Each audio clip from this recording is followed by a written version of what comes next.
Sahabat yang mulia Khalid ibn Al-Walid radhiyallahu taala anhu waktu itu di tengah-tengah pertempuran antara pasukan muslimin melawan pasukan Romawi dalam perang Yarmuk. Muslimin jumlahnya lebih kurang 30.000. Jumlah pasukan Romawi lebih kurang 200.000. 200.000 versus 30.000 pasukan. Ya. Panglima pasukan muslimin dipimpin Khalid ibn Al-Walid. Dua pasukan besar sudah berhadap-hadapan, mau bertarung ini. Ya. Yang satu membela agamanya dan kehormatannya, yang satu membela kesombongannya, pasukan Romawi.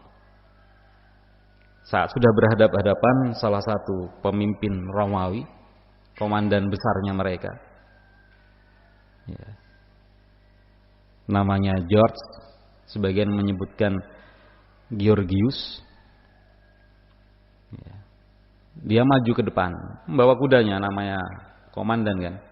Biasa sebelum perang kan kita bicara-bicara dulu. Bertemu di tengah-tengah di antara dua pasukan ini, bertemu. Ngobrol Khalid ibn Walid bersama Georgius. Georgius tanya, "Wahai Khalid, kamu punya pedang dari langit yang Allah turunkan kepadamu sehingga kamu disebut Saifullah, pedangnya Allah?" Jadi gelarnya Khalid bin Walid ini sudah masyhur di orang Romawi dan orang Persia. Kalau perang pokoknya jangan lawan Khalid, pasti kalah. Sehingga mereka itu kalau ada pasukan yang memimpin Khalid bin Walid sebelum perang, itu mereka sudah gemetar. Kenapa? Siapa pimpinannya Khalid? Nggak bisa menang. Mereka sudah pesimis. Kenapa? Karena Khalid nggak pernah dikalahkan. Belum pernah satu pun pasukan yang dipimpin Khalid ibn Walid itu kalah, itu belum pernah. Sehingga mereka selalu pesimis. Nggak bisa ini. Georgius juga sama. Wah, ini yang dilawan Khalid. Tanya, kamu bawa pedang dari langit? Tidak. Kata Khalid, enggak. Hanya saja Nabi kami Muhammad SAW yang memberikan julukan itu kepadaku. Karena tidaklah aku memimpin suatu pasukan kecuali aku menang. Sehingga disebut Saifullah, pedangnya Allah Subhanahu wa taala. Itu beliau mendapatkan gelar itu pertama kali saat perang Mu'tah melawan orang Romawi juga. Beliau menggantikan 3 orang sahabatnya yang ditunjuk sebagai komandan, yang 3-3-nya meninggal dunia, syahid.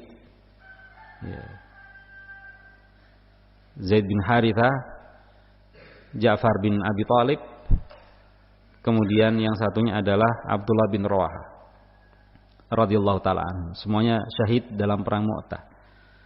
Kosong kepemimpinan, akhirnya Khalid bin Walid mengangkat dirinya sendiri demi keselamatan pasukan sebagai pemimpin dan disepakati. Semenjak itu Nabi alaihi salatu wasallam menggelari beliau sebagai Saifullah, pedangnya Allah. Kemudian Georgius merasa sedikit tenang. Bukan bawa pedang dari langit ternyata. Kemudian beliau menanyakan, kalian ini tuh apa sih? Kalian dulu itu kan orang Arab itu terbelakang, bukan kaum yang diperhitungkan. Kekuatannya tidak pernah diperhitungkan, kaum yang direndahkan. Sehingga kami itu tidak pernah menganggap kalian, yakni orang-orang Arab, orang yang hidup di pedalaman, berperang satu sama lain, suku-suku kecil, yang tidak berpengaruh sama sekali. Lalu kalian sekarang menjadi seperti ini. Bagaimana itu bisa terjadi? Kata Khalid bin Walid, benar. Kami dulu itu hidup dalam kejahiliahan, dalam kejelekan. Kami menyembah sesuatu yang tidak bisa berbuat apa-apa. Patung-patung berhala. Kami memutus tali-tali kekerabatan. Bahkan kami membunuh anak-anak perempuan kami sendiri, hidup-hidup. Ya, dengan mengubur hidup-hidup. Kami memakan bangkai, kami meminum khamr, kami ini, kami itu. Beliau sebutkan kemungkaran di zaman jahiliyah. Lalu datang seseorang di tengah-tengah kami yang kami kenal semenjak kecilnya. Kami tahu siapa dia, kejujurannya, amanahnya, kebaikannya. Yang dia ternyata adalah seseorang yang diturunkan wahyu padanya dari Allah Subhanahu wa taala. Dia mengajari kami tidak boleh menyembah, tidak boleh beribadah kecuali hanya kepada Allah Subhanahu wa taala semata.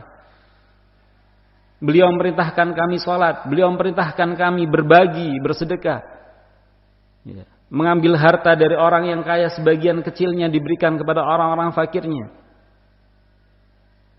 Melarang kami minum khamar, melarang kami berbuat kejelekan, kenistaan. Ya. Dan seterusnya disebutkan kebaikan-kebaikan. Artinya apa? Pertanyaan tadi akhirnya menggiring Khalid ibn Walid menerangkan tentang Islam. Nah, yang diterangkan oleh Khalid bin Walid ini hal-hal yang menyenangkan. Oh, begitu ya. Georgius merasa senang. Wah, ajaran Islam bagus. Kemudian setelah diterangkan, Georgius tanya, lalu kenapa kalian sekarang keluar dan berperang? Dulu kan nggak pernah orang Arab berperang, nggak ada sejarahnya. Berperang melawan kaum yang lain itu tidak pernah. Belum pernah ada sejarah orang-orang Arab berperang melawan kaum selain Arab. Itu belum pernah sebelumnya. Yang ada adalah mereka ditindas, gantian. Kalau bukan ditindas orang Romawi, kalau bukan orang Persia, gantian begitu terus. Sekarang kenapa kalian bisa memiliki kekuatan? Nabi kami mengajarkan, disebutkan tentang jihad fisabilillah. Terus kalau kalian terbunuh bagaimana? Ya kalau kami terbunuh karena ini di jalan Allah Subhanahu wa taala, maka orang yang terbunuh di antara kami mati syahid. Allah masukkan ke dalam surga. Sedangkan yang masih hidup pulang, dia mendapatkan kebaikan yang sangat banyak di sisi Allah Subhanahu wa taala. Ini menyenangkan. Terus tanya, kalau ada orang selain kalian masuk ke dalam Islam, memeluk Islam, terus dia bagaimana? Oh, kalau dia mau masuk Islam, maka dia akan menjadi orang seperti kami. Dia adalah saudara kami. Dia adalah orang yang termasuk bagian dari kami muliakan. Hartanya terjaga, darahnya terjaga. Tidak ada yang berkurang dari apa yang dia miliki. Kalau kalian masuk Islam semuanya, ini cuma permisalan. Kalau kalian masuk Islam semuanya, ini kehormatan kalian itu tetap terjaga. Yang raja ya silahkan raja. Di bawah pimpinan keislaman kaum muslimin. Meskipun mungkin tidak disebut raja lagi, tapi dia tetap memimpin kaumnya. Silahkan, hartanya aman. Ahibati fillah rahimani wa rahimakumullah. Lalu kemudian kata Khalid ibn Walid, bahkan orang tersebut akan lebih mulia dan lebih utama dibanding kami. Ini kan kabar gembira. Ada orang mau masuk Islam, misalnya dari orang Romawi ini. Sama Khalid ibn Walid dikatakan dia lebih baik dari kami. Tidak mengatakan, ini junior ini baru masuk Islam, nanti di ospek dulu, dipelonco, kan enggak. Langsung dibilang sama Khalid bin Walid, dia lebih baik dari kami. Itu luar biasa loh. Mengatakan ucapan ini tuh tidak mudah. Ya. Kenapa? Karena kan para sahabat sudah hidup bersama Nabi, beramal sekian lama. Mestinya kan amalnya lebih banyak. Hitungan matematika kan begitu ya. Oh, sudah hidup dalam keislaman berapa tahun? 20 tahun. Wah, amalnya sudah menumpuk banyak kan. Tapi itu tidak diterangkan oleh Khalid bin Walid. Beliau menerangkan sisi yang lain. Ya. Sisi yang lain, barakallahu fikum, yang itu logis di hadapan mereka. Oh, dia lebih baik dari kami. Georgius merasa heran, kok bisa lebih baik? Orang baru masuk Islam kok lebih baik? Iya, karena kalau kami, nah ini alasannya Khalid bin Walid. Kalau kami masuk Islam, kan wajar. Kami hidup bersama dengan Nabi, kami melihat secara langsung kehidupannya Nabi, ya. Sehingga benar-benar kami melihat tanda-tanda kekuasaan Allah Subhanahu Wa Taala secara langsung. Kemudian kami masuk Islam, itu kan wajar. Nah, kalau kalian masuk Islam, itu kan luar biasa. Ketemu Nabi nggak pernah, satu suku juga tidak, satu bangsa juga tidak, apalagi kerabat, betul-betul orang lain dari jauh. Nggak pernah melihat Nabi alaihi salatu wassalam, diterangkan ajaran Nabi mau terima, itu berarti lebih baik dari kami. Ya, kaget ini Georgius. Wah, kalau lebih baik ya itu pilihan yang bagus. Terus kalau misalnya kami masuk Islam, kemudian bertempur dalam peperangan ini bagaimana? Kalau kami meninggal, kalau kami terbunuh.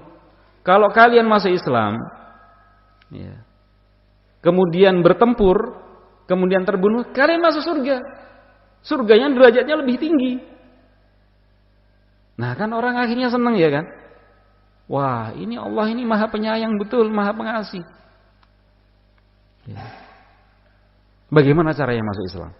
Ikut saya, kata Khalid bin Walid. Follow me. Ya, ikut saya. Disuruh ikut Khalid. Pasukannya kan bingung ini, kan mereka nggak dengar ngobrolnya, nggak pakai mikrofon waktu itu. Ya. Pasukannya lihat, ini kata orang pung komandan ini, gimana ini? Kan begitu ya? Ya. Kenapa dia jalan ke tendanya Khalid bin Walid? Mereka sudah bertanya-tanya ini. Ini perundingan macam apa? Biasanya kan kalau perundingan sebelum perang itu kan, ini kita mau lanjut, ya baku hantam, ya baku bunuh, atau kita pulang masing-masing. Kan biasanya begitu ya, kurang lebih lah. Ini kok malah ikut, komandan kami ikut sama dia. Semua pasukan terbingungkan. Ya, ternyata diajak Khalid bin Walid ke tendanya, dituntun ke tempat untuk mandi, ya mandi untuk masuk Islam. Diajak sama Khalid bin Walid, kemudian bersyahadat, diajak sholat 2 rakaat, ya. Khalid sebagai imamnya, kemudian Georgius ini sebagai makmumnya, sholat berdua. Ya. Hanya disuruh mengikuti gerakan imam saja. Ya. Memang ketika masuk Islam diperintahkan caranya seperti itu. Setelah itu keluar dari tenda menuju medan pertempuran lagi. Nah, waktu itu atribut dan aksesoris pasukan Romawi sudah dilepas sama Georgius. Ya, kan ada ya aksesoris perangnya ya, zirahnya, baju zirah, tanda warna merah sebagai pasukan Romawi itu dihilangkan semua. Ya. Pasukan Romawi mulai lihat, kata orang komandan nih bagaimana ini? Ya. Ternyata setelah kuda itu berjalan, berhenti di depan pasukan muslimin, Georgius itu paling depan, di sampingnya Khalid bin Walid. Ya. Sehingga pasukan Romawi lihat, ini kenapa berhenti di depan pasukannya orang muslim, menghadap ke kita, tidak lagi pakai seragamnya kita. Ya, pengkhianat ini. Mereka cap Georgius sebagai pengkhianat. dalam kondisi mereka semuanya pasukan itu sudah jatuh mentalnya. Komandan pasukan. Ya, kalau mau buat permisalan kita ya kaum muslimin, misalnya ustadz yang paling antum muliakan ya di Indonesia ini misalnya, ya ini naudzubillah ya, naudzubillah. Ini cuma permisalan saja. Murtad. Jadi orang Nasrani misalnya, gimana perasaannya antum? Kira-kira antum bayangkan saja. Ini bukan perang ini, itu sudah astagfirullahaladzim. Wah kita itu sudah down. Padahal nggak perang, apalagi kalau sedang perang. Kita sudah mau menghadapi orang kafir misalnya, tiba-tiba pimpinan pasukan yang paling kita muliakan murtad jadi Nasrani. Down. Ya perasaan mereka juga begitu. Sama. Ya. Ini sudah pasukan berhadapan, pimpinannya sangat luar biasa selama ini, memimpin mereka dengan kehebatan, tiba-tiba berbalik menjadi musuh. Jadi muslim beliau, Georgius rahimallahu taala, tabi'in. Ya, dan akhirnya ikut dalam peperangan. Ya, memang beliau jago perang. Orang Romawi kan jago dalam berperang. Ya, berhasil membabat sekian banyak pasukan Romawi. Ya. Orang menghadapi komandannya sendiri ya kalang kabut. Hebat beliau, Georgius itu. Ya. Berhasil membunuh sekian banyak manusia. Rahimallahu taala, dan akhirnya beliau pun akhirnya terbunuh. Ya, terbunuh rahimallahu taala, syahid insyaallah taala, dalam kondisi belum pernah salat 5 waktu sama sekali. Belum pernah puasa Ramadan. Ya, dijanjikan sama